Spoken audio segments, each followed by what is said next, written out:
Assalamualaikum warahmatullahi wabarakatuh. Hai sahabat LDK, senang sekali saya bisa hadir menemani Anda semua di rumah. Perkenalkan, nama saya Hazmin, Ketua LDK Pimpinan Wilayah Muhammadiyah Sumatera Selatan. Pada kesempatan kali ini, kita akan menyaksikan program yang telah kita tunggu-tunggu di rumah, yaitu Podcast on Location LDK Kendal TV, yaitu sebuah podcast yang dipersembahkan oleh LDK PDM Kendal.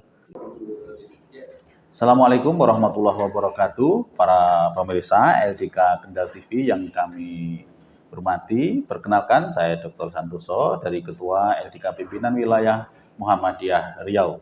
Dalam acara Silatnas LDK Pimpinan Pusat Muhammadiyah Riau ini, kita memiliki kesempatan untuk berbincang-bincang dengan tokoh-tokoh LDK dari wilayah dan daerah. Dan hari ini kita punya kesempatan yang luar biasa karena kita akan bersama-sama untuk berdiskusi dengan Bapak Dr. Andes Haji Saud Effendi, Ketua LDK Pimpinan Wilayah Muhammadiyah Jawa Barat. Assalamualaikum Ustaz. Waalaikumsalam warahmatullahi wabarakatuh. Bagaimana kabarnya? Sehat? Alhamdulillah. Walaupun acara kita padat, kita masih tetap memiliki satu event ya untuk memperkenalkan program-program yang ada di LDK kita masing-masing ya. Insya Allah.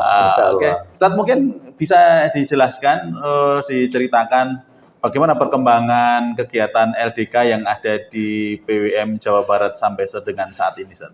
Oke, makasih. Ya. Saya Saud Effendi, sebagaimana tadi disebutkan, Ketua LDK PWM Jawa Barat. Jawa Barat.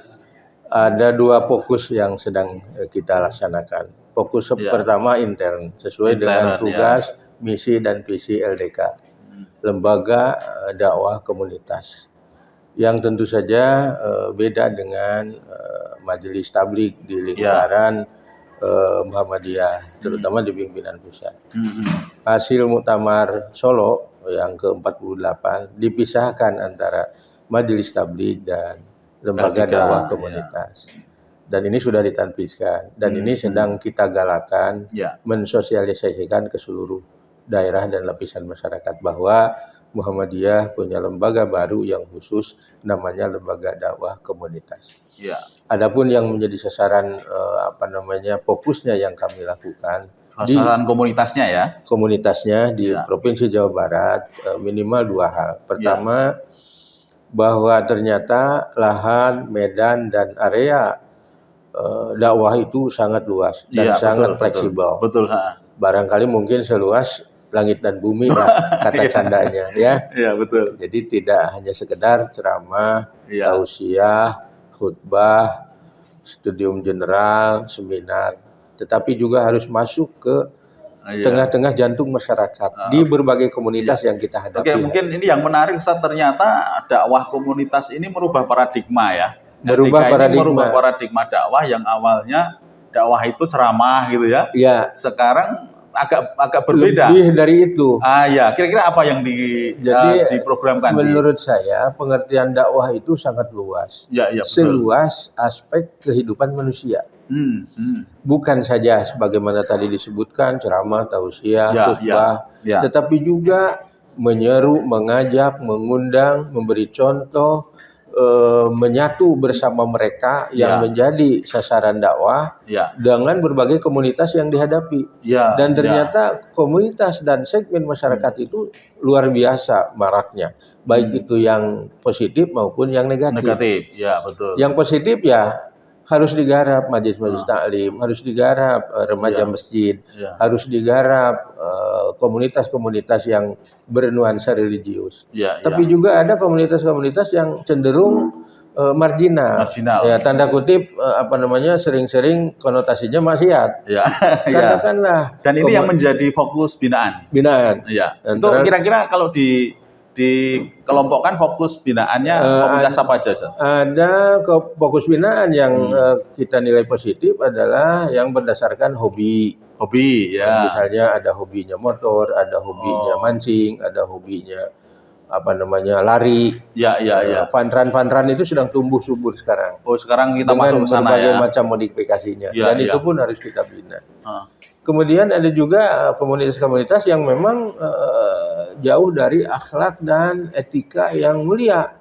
Katakanlah komunitas narkoba, Tiap hari kita disesakkan oleh informasi dan berita Tentang narkoba. di tiap TV. Itu Ya. pengedar, itu pemakai, itu bandar, Ya. itu jejaringnya nasional, internasional, dan yang namanya nasional yang kita dengar dari para birokrat sendiri itu mengatakan bahwa justru peredaran narkoba itu komunitasnya mereka dikendalikan dari dalam lapas. Dari dalam Ini lapas. kan luar biasa. Iya.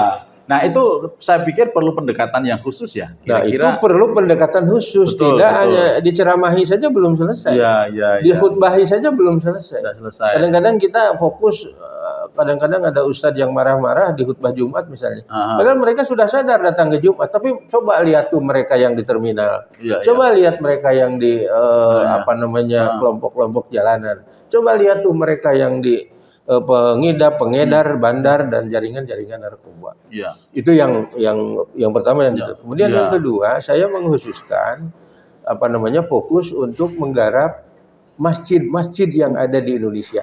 Oke, masjid ya. Nah, saya buat komunitas sendiri Komunitas dan saya masjid.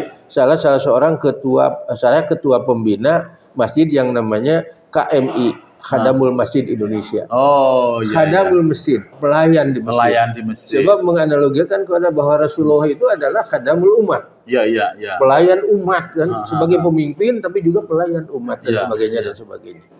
Kalau kita lihat hari ini kita prihatin, kita bersedih ingin mengembalikan fungsi dan peranan masjid itu ke fungsi dan peranan masjid sebagaimana zaman Rasulullah. Sesuai fungsi dasarnya ya. Dasarnya. Iya. Dan Islam jaya dari masjid. Dari masjid, betul. Itu literatur yang kita baca. Iya. Nggak ada rumusnya Islam jaya dari kantor. Apalagi Islam jaya dari DPR. Oh iya, nah. Apalagi Islam jaya dari mana, tapi dari masjid Iya. sampai ke mana-mana, termasuk ke Indonesia. Oke. Nah, saya mengatakan hari ini di masjid itu darurat pemuda, Oke. darurat remaja. Iya. Coba lihat yang adan, Tua-tua kemudian ya. lihat yang berjamaah maghrib, isya, subuh. Itu kakek-kakek tua-tua semua. Coba.